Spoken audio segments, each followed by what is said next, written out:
fluent both, but I don't speak too good of English.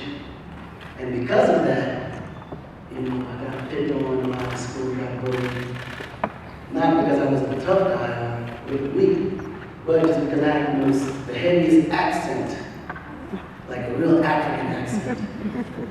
Like I sounded very African when I spoke. And you can imagine the jokes that went around, So I made it my business to learn how to speak English with no accent. Like I wanted when you saw me or you spoke to me, you wouldn't even know I was from Africa. Like the bullying got to the point where I was even shy and embarrassed to be from Africa because I thought it was a bad thing to be from Africa growing up because of being teased so much. And as I got older, all the light-skinned guys with curly hair used to be all the girls.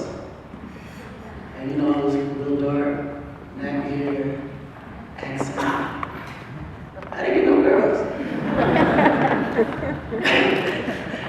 So you can imagine the challenges growing up. And then, as time went on, dark skin got more in style. And I started getting more girls. But it motivated me because the whole time that was happening, I got support by the women. And that's when I realized that women was the ones that actually moved and made things happen. Because things I couldn't get done, the women got done for me. So that also became an element that I took and put in my backpack. So as time started to move forward, because of how all that stuff was happening and all the teasing and all the lack of me being able to move forward because of my insecurities and things happening around me, I got into a lot of trouble. Put myself in positions I shouldn't have put myself in. But I felt like I was fighting back, but it was more physical than mental, There was just a lot of frustration built up, and I just constantly was getting locked up, coming in and out of jail. In the meantime, my dad was a jazz musician, making basic, jazz pay, playing in clubs, getting gigs here and there. And he never wanted me to do music. He always said, look son, go to school, get a degree, be a doctor, be a lawyer. All African fathers want you to be a doctor or a lawyer. I know everybody there went through that.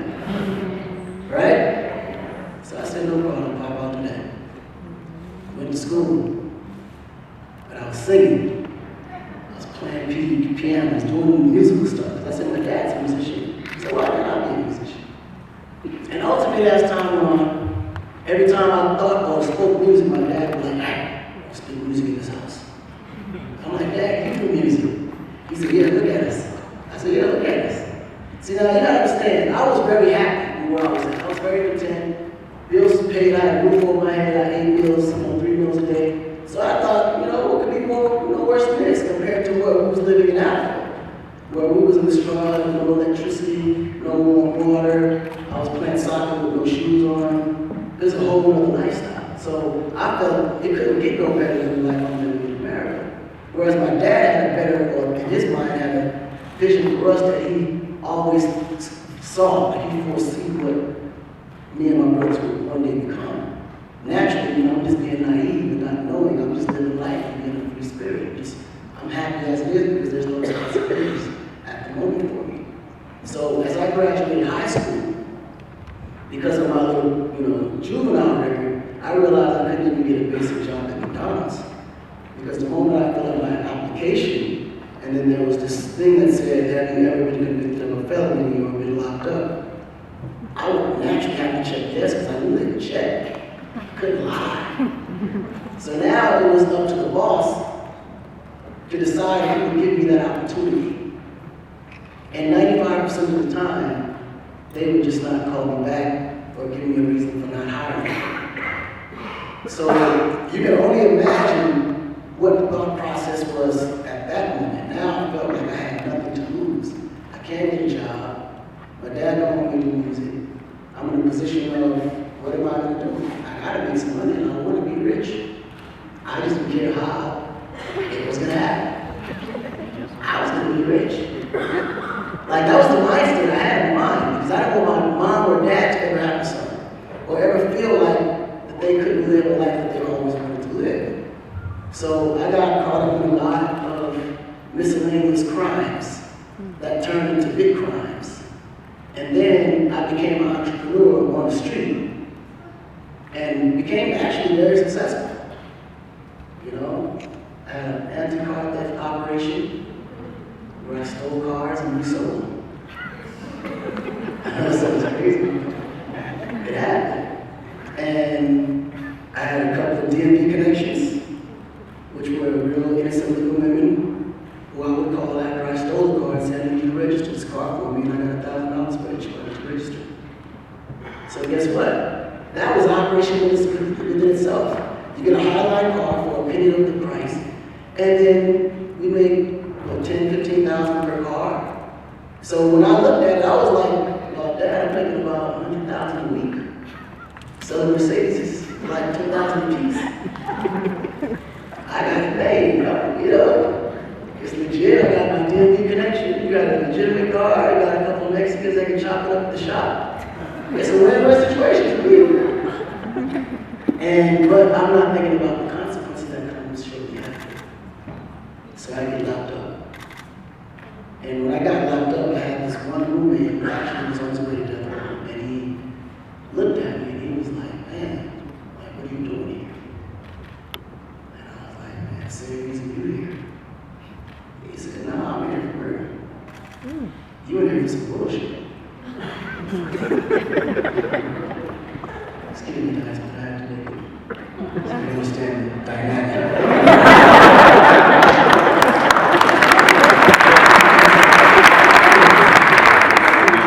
And we had this thing where the guards would always walk by and check on us and make sure that we were in our cells. And I had this bright idea because I used to always just sing as a hobby. You know, things would happen in my life. And I was really like the kind of person that never really spoke to people about my problems. So I always, you know, kind of kept it aside. So creating songs about it is actually what got me through a lot of issues. And I kind of skipped the piece because the little money that I made from the streets, I would buy recording studios around the city. Because that was my way of using the recording studios to account for the money that I was making in cash. So I would always go to the recording studios and make songs about it, and you know, just write about my experiences. So when I went to jail, I also wrote about that because it was just an instant that just happened. You know? I got locked up and I wrote about it. So as the guards used to always ride by, and we would walk by actually, and check on ourselves, you know, I would look and be like, I'm locked up. Let me up. So it became a pattern. So all the inmates started singing. So every time a guard would walk by, everyone would be like, I'm locked up. They won't let me out. And it was like an anthem inside the Cap County jail. So going back to my cellmate, older guy, I call him my mentor at that time because he gave me some advice that changed my life. He said, dude, what are you doing here? I said, the same reason why you're here. He said, well, I'm in here for murder. You in here for some bullshit. I said, what do you mean? He said, you got all this talent. Obviously, you got enough influence to make convicted felons to follow your lead and repeat what you say. And you want to sit here and waste all your time and waste your life over something that you can legitimately make. Not only that, but you can also put yourself in a position to help others make it as well. And I thought about it. He said, if you put as much energy into your craft, which obviously I know music is your passion, if you put as much energy into that as you do in these streets, and as successful as you are in these streets, you'll be 10 times more successful in something legit, because now you can focus all your time on that. You don't have to worry about watching your back. You don't have to worry about congregating some plan that eventually you gotta figure out how you're gonna chase this, you gotta chase that, who you don't trust, who trusts you. It's like a lot of energy is being put in a place that you don't need to happen. So just focus on your craft and put 100% of that the same way you do in the streets. And I guarantee you there's no way you're not gonna be successful. And I thought about it. And I said, wow, he's right. So I started commenting Music. He said, what kind of hell of a name is that? Like, why would you want to name yourself that? I said, well, it's more subliminal for me because I want to constantly remind myself of where I don't want to be. So every time I hear that name, it'll remind me of my turning point. So every time I produced a record or sang on a record, you hear these jail bars that go shh. You guys remember those bars? Those bars was a reminder to myself that that's where I never want to go back again. So it created a subliminal thought in myself to where there was a wall that I had to put up on how far I was willing to go and where I wasn't willing to turn back to. So there was no turning back for me at that point. So to make a long story short, I created Concrete Music. And what that did, at the time, it was a big fad and a huge compliment to be locked up in hip-hop music. Like, you wasn't selling the record unless you were in jail. So I told everybody I've been in jail for 30 years. The only problem is I don't look like I've been in jail for 30 years. So I just broke it down to 3 years. Honestly, I was only in jail for 6 months. But if you look at me until I was in jail for 15, 20. So I ran with the marketing scheme. I said, why not? It's working. So let's ride with it, right? And under the company, I noticed that it worked. But not only that, but it gave hope to felons. Because felons ran into the same problem I ran into. When you come out, there's no opportunity. So there's really not no option but to go right back into what got you in there in the first place. So I wanted to help them.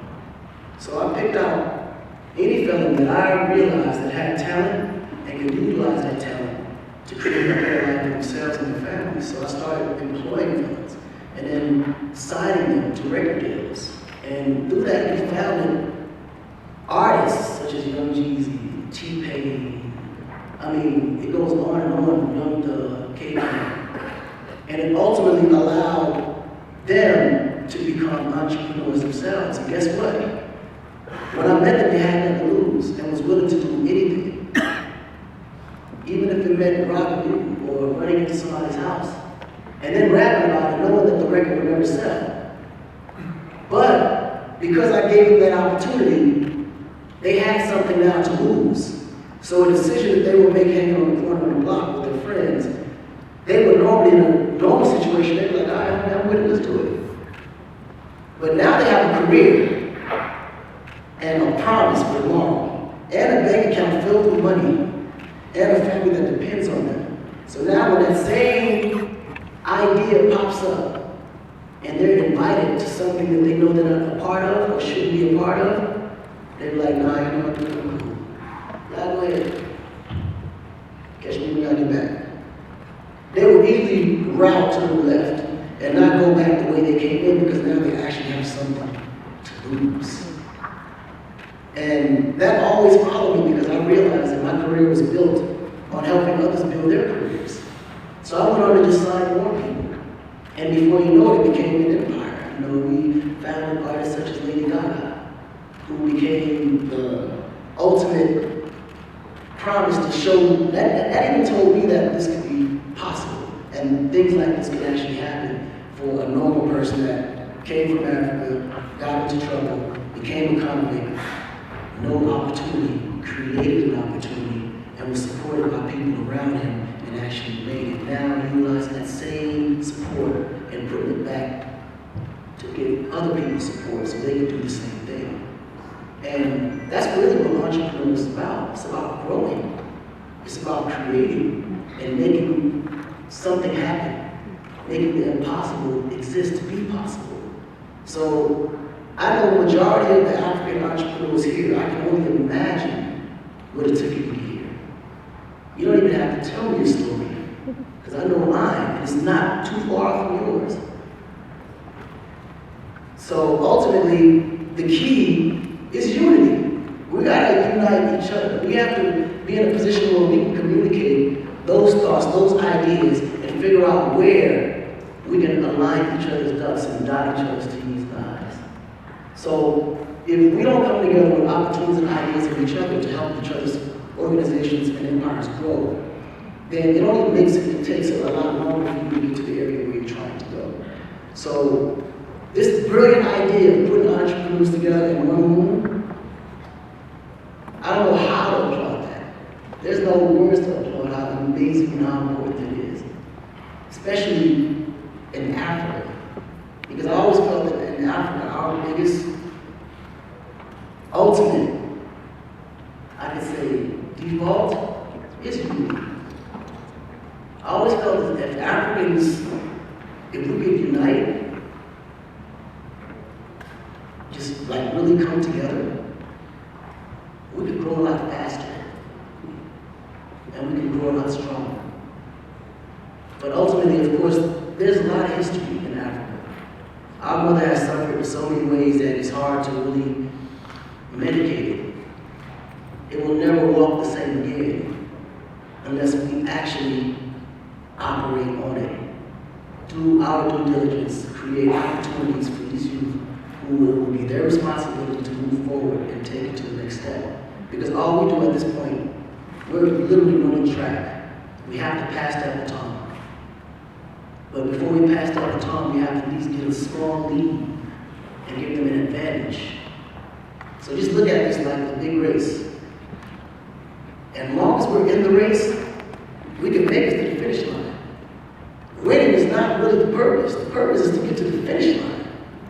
Because guess what? If winning is the purpose, we lost years ago. We're 10 years behind in development. So obviously we're the last in line, right? But to our advantage, once we get to that finish line, we can now say that the world we can be a support system for the world. Because the world eventually is going to need Africa to be a support system for it.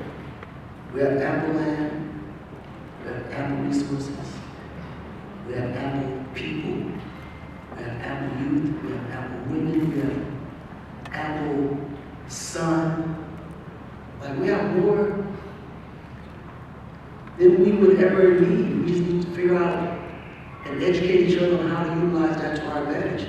And how not only does it help Africa, but how does it also enable the rest of the world to where Africa continue to be in a position to benefit from it. So even as we're out there thinking about genius ideas and creating new ideas and new partnerships around the world, let's figure out how it comes back. Because one thing my dad always told me is that life is like a hotel room. We're just passing through. So while we're here, what is it that we can do that not only will we be remembered for, but could be in a position to where it's sustainable forever? That's our biggest question today. Sustainability in Africa, and how does it develop in a way to where our children can keep going for us? So let's pass that baton. And I think everyone in this room is doing their part. And I congratulate everyone for being here. I congratulate the success. And I thank you very much for allowing me to be here just to share that small little light. Because ultimately, before I leave on Monday, I'm sure that there will be a number of people here that will be coming together and putting ideas that will change things. Like, it's so much that needs to happen. We don't know what role we all play. We just know that we play a role. So let's continue to just do our part and not focus too much on what's being done around us. Let's figure out how we can do it for them. Because if we're in a position where we're always thinking, okay, I won't do it unless I'm getting something from it, nothing will ever happen. Just know when you do it, naturally, something good is going to come back anyway if it's done right. We'll all be rewarded in the end anyway. Sometimes we get caught up in this life and assume that the great achievements that we do in this life is what matters. And if we don't get rewarded for what we put out, or if I don't get nothing for what I put out, then it's not worth doing. You know? Absolutely. So I'm getting the red flag, the white flag to cut this out. Because I could be here all day. Clearly. So I'm waiting the white flag. Thank you for the moment. But also, let's in closing, I would just like to say that, let's let's do it in a way to where it's smart. Let's keep ourselves in line.